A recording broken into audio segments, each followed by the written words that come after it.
Today I'm going to share with you a story about Asians, Koreans, competition, competitiveness, and maybe it might inspire you or make you look at the world differently and treat people better. So that's the goal at least. So here's how the story goes. When I was young, I spent a lot of time competing professionally in piano competitions. And I would say I had spent greater part of my life doing this. Initially I didn't really enjoy it. It was a lot of work. It was fun. It was, it really was in certain ways, but it was oftentimes very tough as well. And so I went through waves of enjoying it in that. And one of the things I had to do was practice every single day. Now, the amount of time I had to practice increased as I aged. So I initially started at maybe 10 to 15 minutes a day. And at one point, I was up to maybe an hour and a half per day. I mean, this was intense. And so you would have to spend sometimes the entire year prepping a song in order to compete. And honestly, I don't think I would have changed it if I could have gone back. And I'm very thankful that I was able to learn music in that way. And I'm very thankful to have gone through that because I love music now. And I think I've learned and experienced, and now I understand music more in depth than most people ever will. And it's so interesting. And I hope that one day I can bring music back into my life in some way. I mean, I do listen to music for fun. But anyhow, so you spend the entire year prepping a song, and that's the typical thing if you want to compete. And so you would eventually, and again, it varies depending on the competition, the type of song you're doing. So sometimes you prep for half the year, and then you maybe be prepping two songs at once because there's different tournaments types, I guess you can call it. There was duet, so that would involve practicing and driving to one of your classmates' house, and then there was trio, and obviously there was solo, and there's different age groups for this. So you spent the whole year prepping, right? And of eventually you would be on stage, and there were different levels, county, state, and you would go into a room, and there would be maybe, on average, it was 10 people there. Sometimes there's less, sometimes there's more. And depending on the competition, sometimes you would watch them all perform, and sometimes you would wait outside or wait till the person before, and then you listen to theirs, and then you would play. And there would usually be around 1 to 3 judges there, depending on the competition again.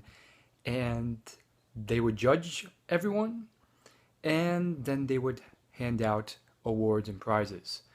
Now, obviously, as I aged from, very young to as I got older, things changed. There's more judges, and oftentimes there's also no way that you can just sit there and watch them all unless you really wanted to, because the length of the performances got much longer. So initially, I think my first song I did was maybe 2 minutes long, not even, to maybe the latest ones were long, like 10, 20 minutes. And so, yeah, you have to memorize them too. So it was very stressful, very tough. And guess what? Big surprise, but there was a lot of Asians there and a lot of Koreans there. There's more Korean girls than Korean guys, but there's definitely more Koreans than any other ethnicity there. And you can tell it got pretty hectic. Now, let me tell you that there's also other ethnicities there, white, black, but you know, there was a lot of Asians, and usually the Asians brought the heat. Like let's just be frank here. It's very competitive, and the Koreans were very mechanical. They, it's funny because Chinese, all these other ethnicities, they come from different countries, and yet you come here and there's certain similarities. Now, I'm not Korean, and so the Koreans, they had a different, you could tell it by their practice style. They had a very mechanical, methodical way of practicing, and they, some type of very rigid, very, you know, rigid style of practicing that was super disciplined. You could just tell it in the way they performed. And so it was partially because of my teacher, and it was maybe partially due to maybe just the teachers, but um, I had a really great teacher, and he was not Asian, he was Caucasian, and his way of teaching was, there was a lot of discipline and, you know, practice to it on the practical side to it, but also there was also a lot of not really expressing the music. So not just like very mechanical banging on the keys. And that was kind of the trend towards how the Koreans performed these things. They were very mechanical and they would just bang out the notes oftentimes, but the uh, the expertise and finesse and skill level and speed at which they performed these pieces were insane.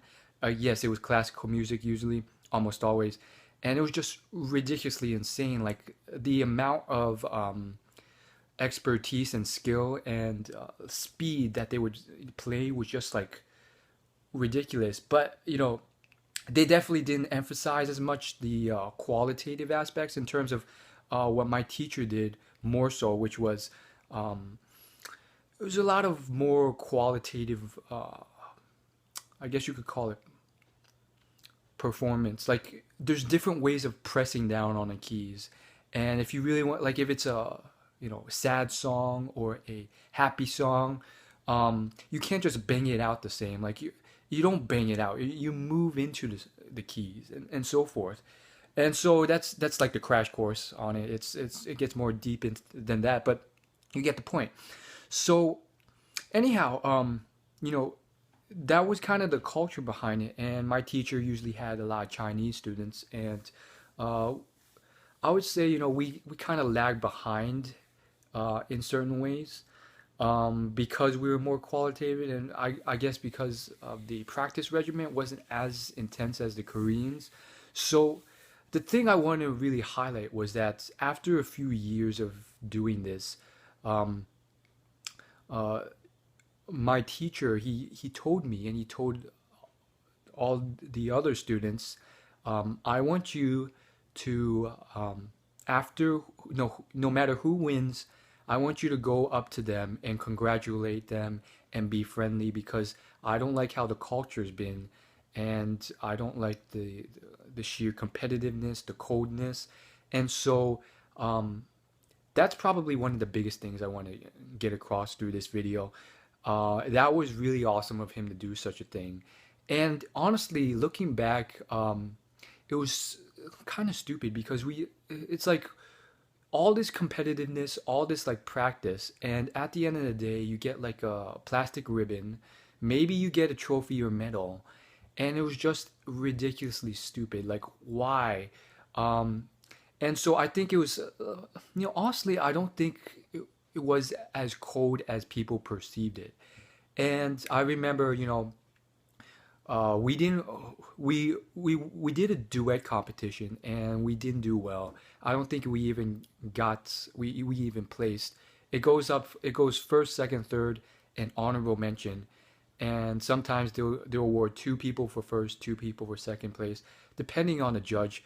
Usually, almost always, the judges were very nice, and before they awarded their medals, they would give like a speech about how it's not about the competition. Like, I wish I could award all of you. You guys all put so much work into it, and I think that was really great. But I remember that competition, and then afterwards, we were so blown because we didn't even place. So I was just really down, and I shouldn't have been, but I was, and I was young, and I went up to the winners who were Koreans and they were girls, and we were so blown, and I made the mistake of not saying it enough. I went up to them and I said something like in like under 2 seconds, like, congrats on winning and so forth. And I looked at their reaction, and they were really just like, yeah, thanks. And I think I did it once more in another competition, and the reaction was the same. The winner was also a Korean girl. Oftentimes it wasn't always a Korean girl that won though. But the point was they weren't as cold as you would imagine. They were friendly and so forth. So I think oftentimes the culture was not it wasn't really there, even though it was perceived to be there. So I just thought that was incredible, and I think it's a lesson for all of you guys to do that. Like there doesn't need to be such hatred or whatever, and I don't think there ever was. I don't think I ever went into it thinking like that. So yeah, that's basically the whole story in a nutshell. Although it's truly a summarized version of a much grander journey with a lot of ups and downs, a lot of pains, a lot of struggles, a lot of parenting things that shouldn't have been done. But you all live and learn. Um, a lot of crying, and certain years where things were just falling apart in terms of grades, in terms of how I was doing in piano, a lack of discipline, a lot of lack of work, a lack of interest, and a lot of tears, and punctuated by certain successes. And again, it was honestly, I think it's more than just measuring yourself off the ribbons and so forth. Um, it's a weird dynamic. It's strange. And I guess the I'll give you a little mini story, and then we'll call it a day.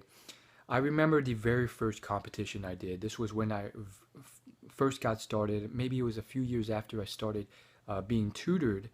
And again, I'm just so thankful for the whole thing because I mean, you could learn music in school or at a school band, but this whole journey was like a completely different thing.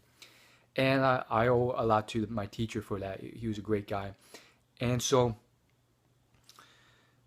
here I was, and I was in my first competition, and I had this short piece prepared. I worked a lot on, and I distinctly remember how I won or what stood out. But before we get to that, let's talk about how I was when I went there. So this was, this whole state thing, and I was so nervous. And, there's so many people before me, and so much that I had to go to the bathroom in between the whole thing. I had to wait like 6 or 7 people. And then I remembered making sure to be very polite. So I was really young. I can't remember how young, maybe 10 or 11, I'm not sure, but I remember being very polite, and um, I returned from the bathroom, and I noticed the person was still performing, so I waited outside, and then I only went in after they started clapping. So when they started clapping, then I opened the door and went back into the room. And so there I was, right? And literally,